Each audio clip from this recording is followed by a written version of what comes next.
आज के इस वीडियो में मैं ना तो निफ्टी की बात करूंगा और ना बात करूंगा बैंक निफ्टी की, बल्कि इस वीडियो में बात करूंगा एक ऐसे स्टॉक की जिसने अपने परफॉर्मेंस से सबको हैरान कर दिया है। अच्छा, सपोज करो आपके पास होते 1 लाख रुपए और वो आज 2 या 3 लाख में कन्वर्ट हो जाते, तो आप पर क्या बीतती, आपके इमोशंस क्या होते। तो आज मैं एक ऐसे स्टॉक की बात करूंगा जिसने लास्ट 1 ईयर में ग्रोथ आपके सामने लाकर रख दी है। और सिर्फ इतना ही नहीं, मैं हाईली श्योर हूँ कि आने वाले टाइम में भी ये शेयर काफ़ी अच्छा धमाका करने वाला है। सो मैं आपको ज़्यादा कंफ्यूज नहीं करूँगा, डायरेक्ट मैं आपको शेयर का नाम बताऊँगा। तो देखिए, शेयर का नाम है बोंडाडा इंजीनियरिंग लिमिटेड। ये कोई आम शेयर नहीं है, ये एक ऐसा शेयर है जिसने लास्ट के 1 साल में सबको चौंकाने वाले रिटर्न दिए हैं। और अभी भी ना एक मार्केट में एक अपडेट आई है। हुआ क्या है कि इस शेयर को एक ऐसा कॉन्टैक्ट मिला है ना, जिसकी वजह से काफ़ी ज़्यादा चांसेस है कि इस शेयर आने वाले टाइम में एक तूफान मचा देगा।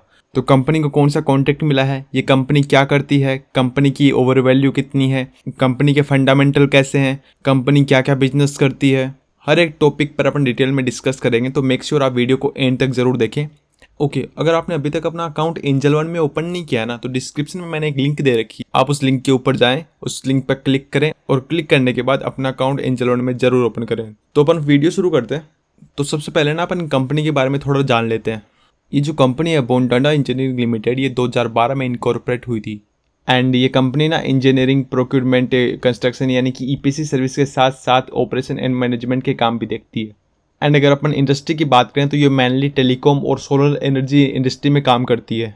अच्छा, इस कंपनी ने ना इंफ्रास्ट्रक्चर डेवलपमेंट के काम से एक अच्छी रेपुटेशन बनाई है। अब मैंने सोचने वाली बात यह है कि इन्होंने ऐसा काम क्या किया है जिसकी वजह से इस कंपनी के शेयर रॉकेट की तरह स्टॉक मार्केट में बढ़े ही जा रहे हैं। तो इसका एक रीजन तो है पास्ट के डाटा।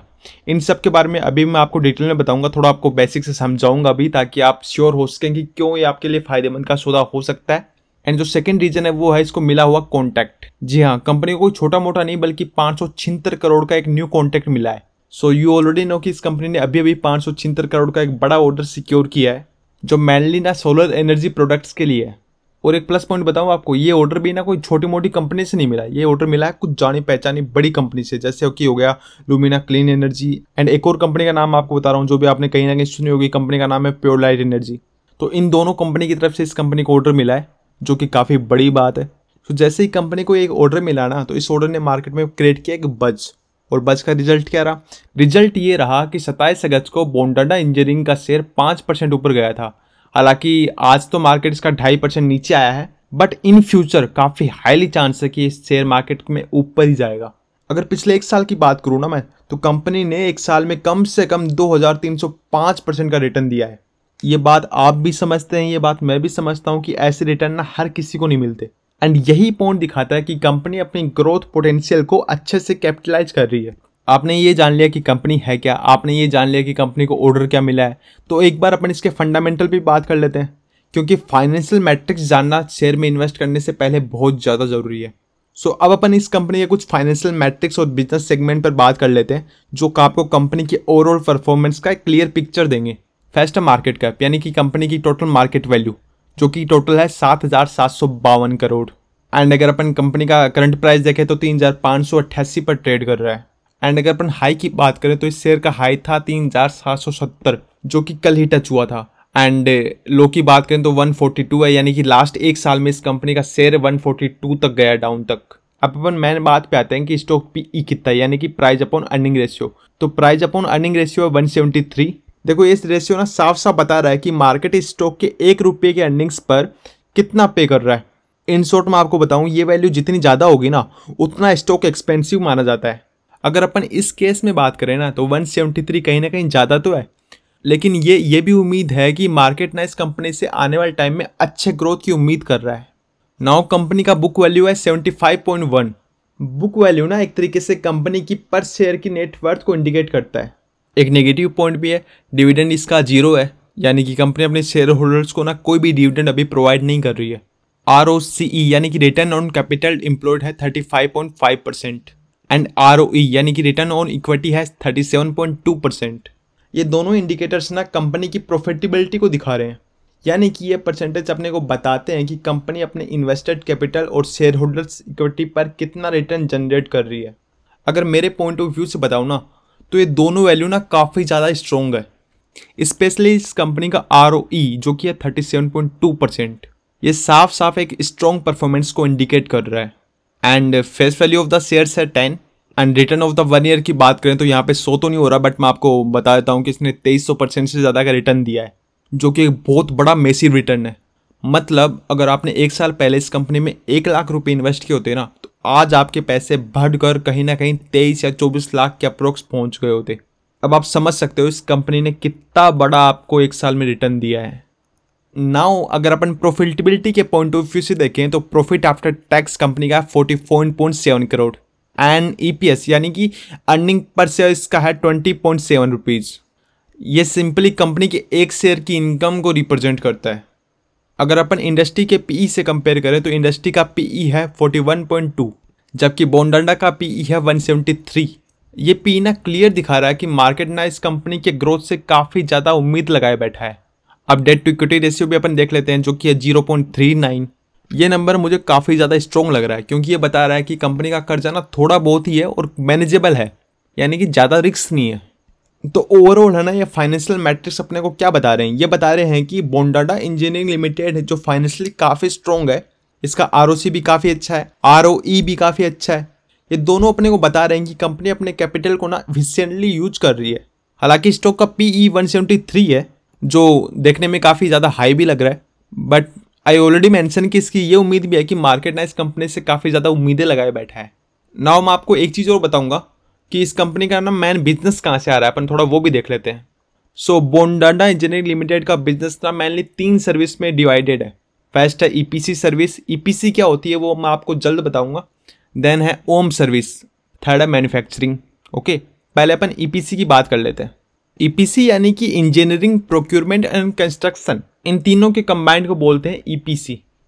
सो ईपीसी सर्विस में ये प्रोवाइड करते हैं टेलीकॉम टावर ईपीसी, यानी कि कंपनी ना सेल साइट कंस्ट्रक्शन, इरेक्शन और जो टेलीकॉम टावर्स होते हैं ना उनकी मेंटेनेंस का काम करती है। देन इनकी ईपीसी सर्विस में है टेलीकॉम ओएफसी ईपीसी। अभी ये क्या होता है? ओएफसी यानी कि ऑप्टिकल फाइबर केबल्स। तो एक कंपनी ना जो ऑप्टिकल फाइबर्स केबल्स होती है ना उसके लाइनिंग और मेंटेनेंस का काम भी देखती है। ईपीसी में ये थर्ड काम करते हैं सोलर ईपीसी का, यानी कि सोलर एनर्जी की जो प्रोडक्ट्स है ना उसमें भी इनका काफ़ी बड़ा मार्जिन है। इनकी सर्विस की दूसरी कैटेगरी है ओम सर्विस, यानी कि ऑपरेशन एंड मेंटेनेंस। सो एक कंपनी ना जो टेलीकॉम टावर्स होते हैं उनका ऑपरेशन और मेंटेनेंस भी देखते हैं। देन जो सोलर एनर्जी के प्रोडक्ट्स होते हैं उनका भी ये ऑपरेशन एंड मेंटेनेंस देखते हैं। सर्विस में इनकी थर्ड कैटेगरी है मैन्युफैक्चरिंग। ये टावर की मैन्युफैक्चरिंग करते हैं, ये एसीसी ब्लॉक की मैन्युफैक्चरिंग करते हैं। अब एसीसी ब्लॉक्स क्या होते हैं? एसीसी ब्लॉक यानी कि जो ऑटोक्लेव्ड ओरिएंटेड कंक्रीट के जो बने होते हैं वो वाले ब्लॉक्स। एंड ये कंपनी जो डोर और विंडो के लिए जो यूपीवीसी प्रोडक्ट्स होते हैं उनकी मैन्युफैक्चरिंग भी करती है। एक फैक्ट मैं आपको और बता दूं, इस कंपनी के पास ना 12,000 MTPA कैपेसिटी के साथ साथ तेलंगाना में एक मैन्युफैक्चरिंग फैकल्टी है, जहाँ से ना ये अपने मैन्युफैक्चरिंग ऑपरेशन को हैंडल करती है। थोड़ा इस कंपनी का रेवेन्यू देख लेते हैं कि लास्ट ईयर इन्होंने कितना कमाया है, ये फायदे में है या घाटे में है। क्योंकि अगर अपन किसी भी कंपनी में इन्वेस्ट कर रहे हैं तो अपने को पता जरूर होना चाहिए कि कंपनी फायदे में है या घाटे में है। तो ये वाला पॉइंट आप मिस मत करना। ईपीसी यानी कि इंजीनियरिंग, प्रोक्योरमेंट और कंस्ट्रक्शन सर्विस से इनका FY 2020 में रेवेन्यू का कुल हिस्सा था 64% एंड FY 21 में इसका टोटल रेवेन्यू का 50% इस सर्विस से आया था।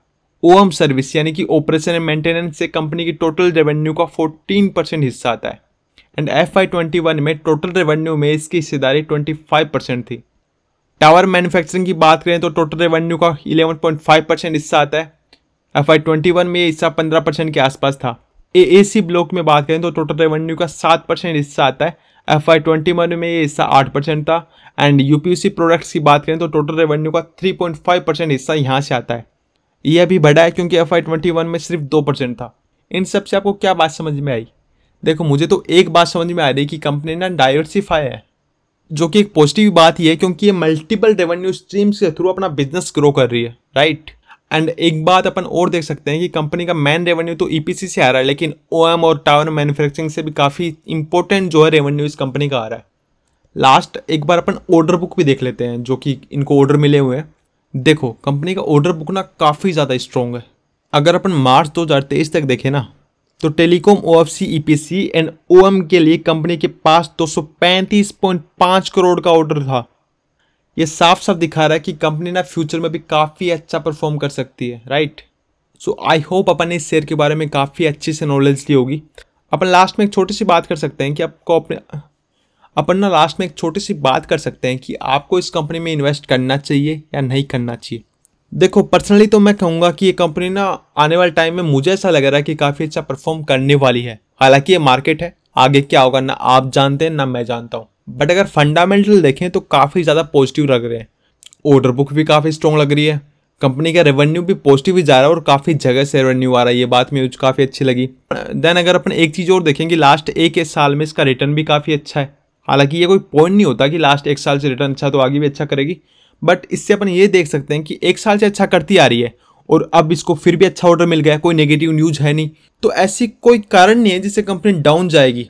हो सकता है आने वाले टाइम में ऐसा कुछ आ जाए, बट अब भी ऐसा कोई कारण नहीं मिल रहा। अगर आता है तो मेरे चैनल पर आपको तुरंत इसकी न्यूज़ मिलेगी, सो डोंट वरी।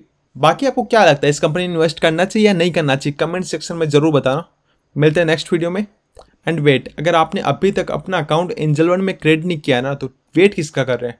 डिस्क्रिप्शन में मैंने लिंक डाल दिया, अभी उस पर क्लिक करें, जाके अपना अकाउंट ओपन करें और मेरी कम्युनिटी का पार्ट बने। उससे होगा क्या, आपको जो भी ट्रेड रिकमेंडेशन है मेरी तरफ से आई जा रही है, जो भी वायरल न्यूज़ है सबसे पहले आपको मिलेगी।